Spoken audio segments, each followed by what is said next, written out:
Aktı gözyaşlarım, ağrılarım dinmedi.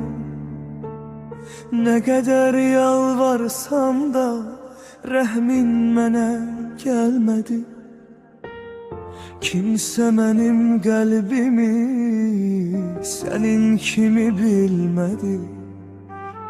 Sənsiz bu dünyada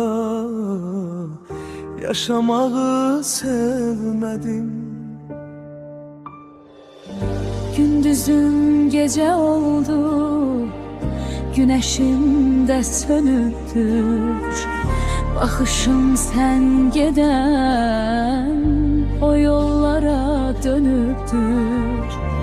Dediler zamanla geçer, bu bir kuru öğüttür.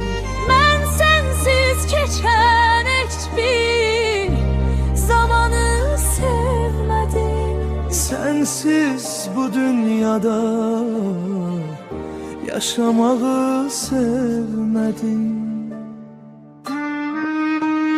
İndi bomboş otaqda xəyalınla qalıram.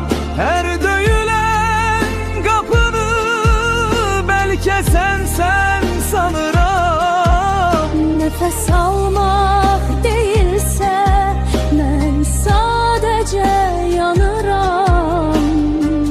Sensiz alınan o tek nefesi sevmedim. Sensiz bu dünyadan yaşamağı sevmedim.